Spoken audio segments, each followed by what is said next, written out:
Welcome into day 10 of the 21 Days of Prayer podcast with REVO Church. First week went amazing. So glad to have you guys here with us as we are kicking off the second week, couple days in now. We've had some guests from all three different campuses of REVO Church. We've had some REVO Church members, some REVO Church staff members. I've got the expert with me today on day 10. So go ahead and introduce yourself. Yeah, Josh Edmonds, missions pastor, REVO Church. I'm fired up about day 10. Yeah, I hope so, because you wrote it. So yeah. Correct. And as you can see, I've got my God Loves Every Nation, Tribe, and Tongue shirt on, since we got the missions pastor here. Every nation, tribe, and tongue, whether it's all the way across the world or just right here at REVO Church. So thanks for writing day 10. I hope you guys have enjoyed it so far. You had two passages in John, so people didn't have to flip all the way through their Bible today to find different stuff, which was nice. How did you connect the passage from John, the beginning when John 14, and then at the end with Peter and Jesus on the beach? How did you connect those two to the spiritual discipline of prayer? So the passage was about, in John 14, Jesus is saying, if you love me, you'll obey my commands. And then in John 21, Jesus is actually restoring Peter to ministry after he messed up really bad. And he tells him 3 different times to do what he says. And so I thought about, man, the way that we give value to somebody is by listening to them. If I give you advice and you can think maybe not a lot about me, maybe a lot about me, and it'll show by whether or not you take my advice or not. I think about our kids. We tell our kids all the time, listen and obey right away. Like, you respect me when you do that. And so when I look at what Jesus is saying, and he's saying, if you love me, then you're going to obey my commands. And then he exercises that by reminding Peter, hey, I know you messed up, but one way that you can love me is by doing what I say. And he says it again and again and again. So I think that's critical when we're following Jesus and praying and be like, all right, God, tell me what you want me to do. And then we got to go do it. Right. And that's part of prayer, is listening, not just talking. So much of the 21 days of prayer is spent thinking about how we're going to pray something to God, but part of it is listening and reading his word and allowing God to speak to us. And you've got to be able to do that, listen, and then do what he says. How did studying these two with your topic, with the walk-worthy theme, and then writing that devotion, how has that changed or reinforced something in your own personal life, prayer life? Yeah, I think for me, it's definitely listening. Like, I don't do a lot of listening. I like to talk a lot. If people know me, they know that I like to... You're an extroverted person. I like to talk. And so for me, it was to stop. And I journal out a lot of stuff, but to stop and be like, all right, okay, God, tell me, speak to me now when I read this word. Speak to me now when I'm quiet in front of you, getting away, getting in a quiet space, and listening, just stopping it. I struggle with silence.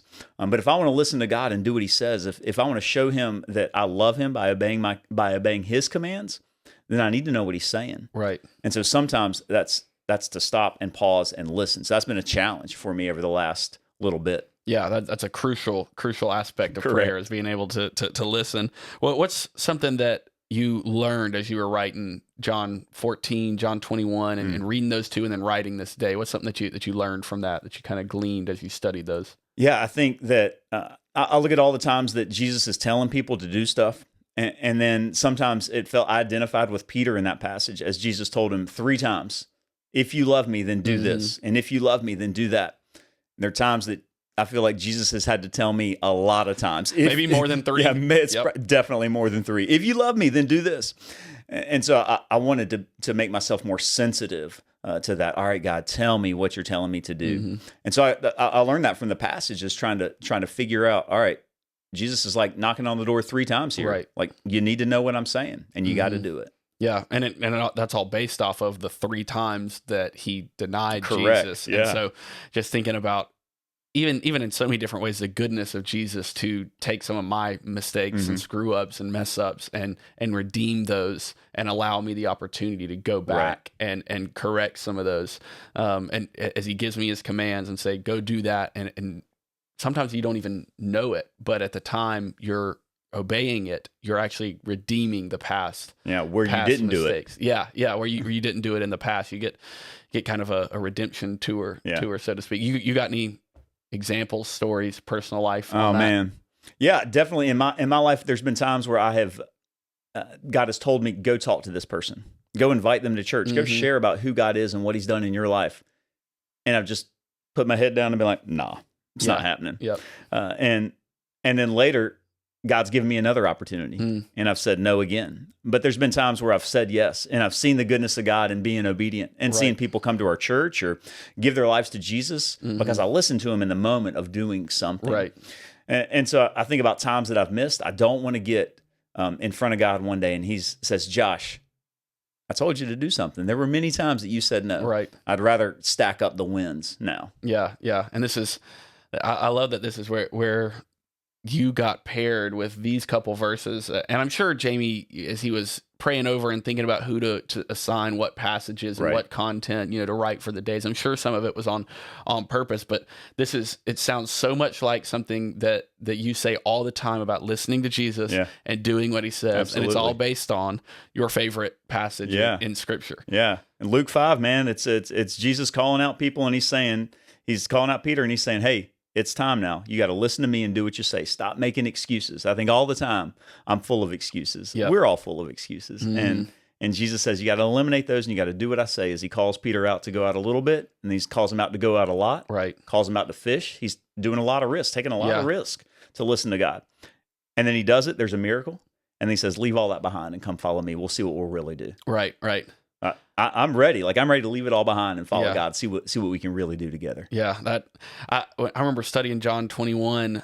Oh gosh, I don't know when this was, but it was sometime we preached on it, and I never noticed and saw the connection between the very beginning of Peter's story as a follower of Jesus, fishing on the beach, and then the very end of his story in the Gospels, before he becomes one of the main leaders of the early church in Acts, is on a beach fishing. He's back doing all the same things. He's pretty bad at fishing too, because both times he ain't caught nothing. It's terrible.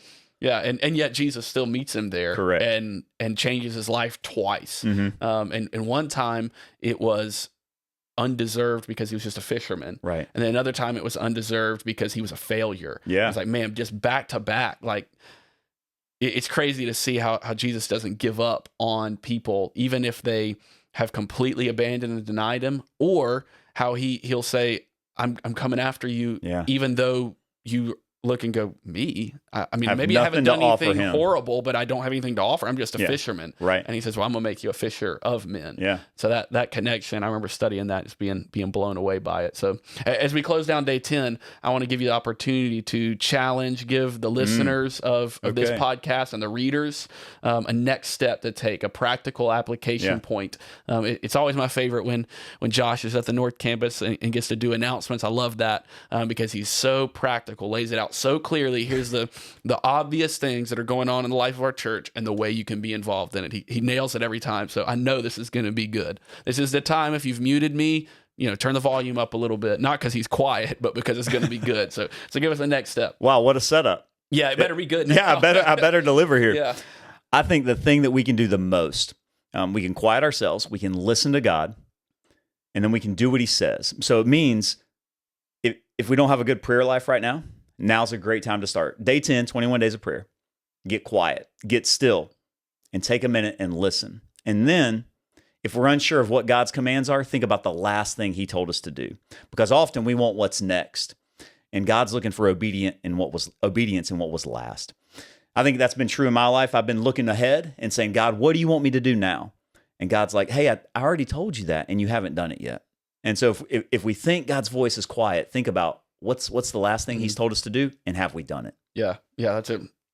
Nailed it, knocked it out of the park. Just like there we go. Like I was sure we're halfway through the 21 days of prayer here at day 10. It's like Josh said, no better time to start than right now.